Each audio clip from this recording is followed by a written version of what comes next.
The National Energy Committee is made up of Minister in the Presidency, Ministers of Mineral Resources and Energy, Public Enterprises, Finance, Forestry, Fisheries and Environment, as well as Trade, Industry and Competition. Their task will be to implement plans outlined in the Energy Plan, like fixing Eskom, accelerating private investment in generation, and to speed up procurement from renewables, among others. Minister of Public Enterprises Pravin Gordhan says 6 power stations have been identified for maintenance.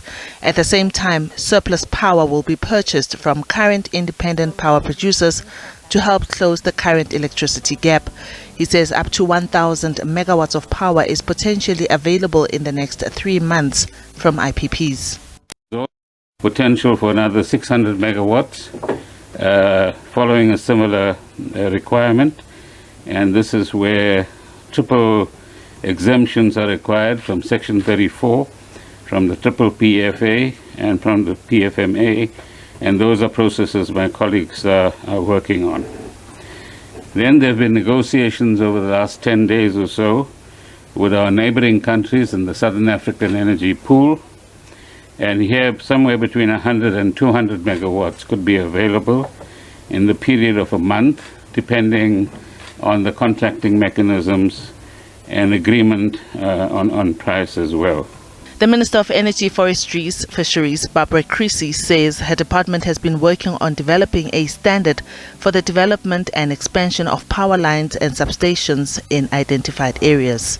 Based on compliance with the standard for the development and expansion of power lines and substations, they can be excluded from the need to obtain an environmental authorization prior to commencement, as long as they're being developed in areas of low and medium sensitivity.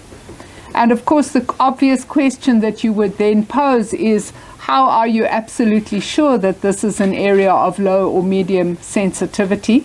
So there will be a requirement for a registration process, and that registration process will require a walkthrough by a qualified environmental practitioner of the area to confirm that it is indeed of low or medium sensitivity. Finance Minister Enoch Godongwana says government will deal with the necessary Public Finance Management Act constraints, such as deviations, to ensure service delivery.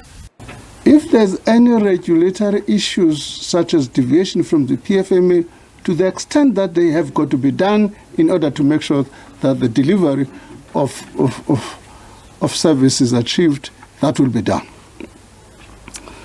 So I wanted to start with that issue.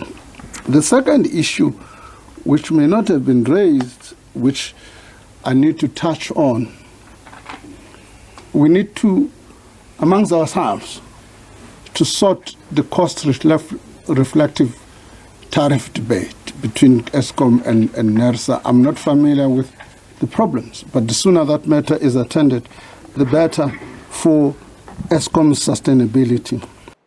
Minister of Mineral Resources and Energy has confirmed that the process of reviewing the Integrated Resource Plan is underway. Already started already. The team is already looking into the assumptions, because you derive those assumptions. Somebody said the assumption we used in 2019 were wrong. And I corrected that person, said they were not wrong, they were correct, but time is going on and changes impact on the assumptions. And I said if we work too long on the assumption we make now, after 2 years they will be relevant. So let's move with the necessary speed in developing those assumptions. So that is what we are doing. The Department of Industry and Competition says there will be a deviation from localization requirements. Flexibility framework for bid window 5. This flexibility framework covers solar PV panels specifically, because that's the area that the market has come back to us and said they would like to get some flexibility. There are 2 elements to this flexibility. The first is that there is a current requirement for 100% localization of PV panels or modules. This will be reduced very drastically to 35%. And these would then be produced by these two firms that I spoke of. Secondly, within this 35% that will be produced locally, if there are any delays or any challenges with supply, there's also an exemption facility that will be put in place.